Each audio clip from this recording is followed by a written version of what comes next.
यदि आदि शुभ कर्म करें, मेहनत समय धन खर्च आपका होगा, परंतु आप मुझे शुभ कार्य में सम्मिलित करें। पहला वचन कहा कि घर में कोई भी प्रकार से विवाह हुआ, छोटे भाई है, बहनी है, या कोई भी प्रकार, या तो तय है कई तीर्थ यात्रा में, या तो कोई धर्म कार्य या भागवत कराना है, या कथा पूजा कराना है, या मंदिर देवालय के उद्घाटन करवाना है, कोई भी धर्म कार्य करना है, या गौशाला बनवाना, जो भी, तो वो सारा काम में आप मोर से सहमति लूँ, आप मोला बताहूँ, और हम दोनों के सहमति से वो धर्म काम हुई, तब जाके मैं आपके वामांग में हूँ। ये पहला वचन। दूसरा वचन बोला थे का कन्यायाम हृदय प्रत्याय रमणम राज्यम विधुत्याम कव्यदानम यज्ञदानम वचनम दीति। हे स्वामी, द्रव्यदान, हव्यदान, हवन कर देवता मतलब पहुँच, ठीक है, हव्य दान देवताओं को देंगे, कव्य दान पितरों को देंगे, पितर मतलब तर्पण कर देंगे, और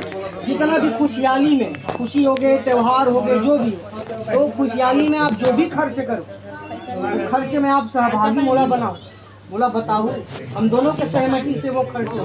ये दूसरा वचन। तीसरा वचन धन धान्यम पशुपालन च व्यवस्थितम सकल व्ययनाम धनम धान्यम दौलतम पशुधनम पालनम।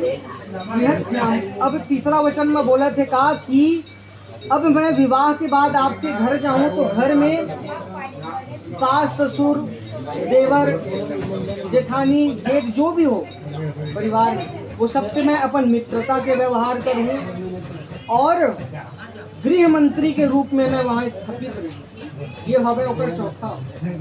तीसरा चौथा अब सुन लो। कुटुंब रक्षा सदा मदीयम सदा गृहम च महितम विसीयम वामांगमयानिति दात्वइदम जगात कन्या वचनम चतुर्थ। हे देव, आपके परिवार में सास ससुर जेठ देवरानी जेठानी आपके सामर्थ्य अनुसार नित्यता से खर्च होगा, और उस खर्च से मैं ही व्यवस्था बनाऊंगी। हमेशा उदारता से कोमल वचन बोलूंगी, सहिष्णु बनूंगी, बातें मंजूर हो तो वामांग में आकर के संगिनी बनूंगी। पांचवा देशांतारे व शुकुरांते व गमनम व्यापार कायति वामांगम मयामिति दात्तं जगात कन्या वचनम पंचम।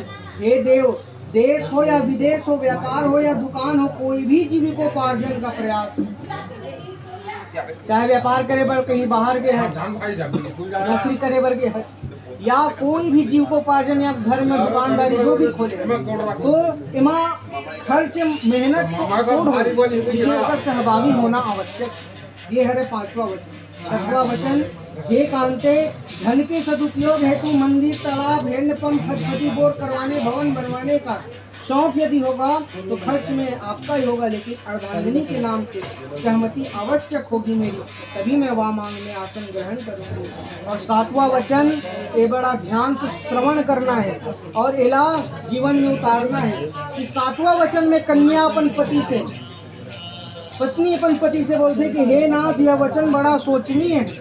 आज के कठिन युग को देखते हुए भी यदि कभी आपका उग्र खल मन किसी पराई स्त्री की ओर आकर्षित हो जाए तो भी उस पराई स्त्री का सेवन नहीं करना, पहले पतिव्रत धर्म का पालन करना, तभी मुझसे पतिव्रत होने का आप संकल्प लेना। ये सातवां वचन अंतिम वचन है। ये 7 वचन कन्या गए।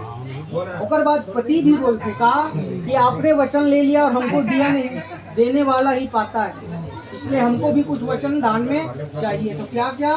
पहला, हे देवी, आपका पहला वचन है कि आपका मन मेरे मन के मुताबिक हो, सदैव आप अपने हृदय में मेरा स्मरण करो, मुझे याद करो, मुझे प्रेम करो। ये पहला वचन है। अपने हृदय में मेरे अलावा किसी अन्य का ध्यान नहीं करना। और हे देवी, मैं कभी आवेश में या गुस्से में या किसी भी प्रकार की चिड़चिड़ाहट पे तुम पर चिल्ला दिया, तुम पर भड़क जाऊं या तुम पर हाथ उठा दूं, तो गुस्से में मुझे छोड़ करके अपने भाई के यहाँ नहीं जाना। और देवी, 4 आदमी न जाने किस नशे में धुत बैठे हैं, ऐसे 4 आदमी के बीच में अकेले नहीं जाना, अकेले जंगल झाड़ी नहीं जाना, इत्यादि ये वचन आप पूर्ण करें। ये प्रकार से 7 और 4 वचन होते हैं। अब सामने में आकर के 5 उंगली ला मस्त सिंदूर में डुबा करके इसे चढ़ाता है। आगे आ जाओ।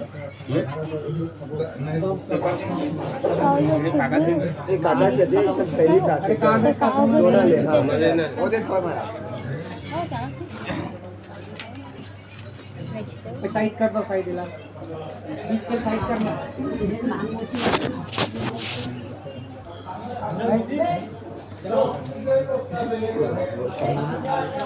डेविड है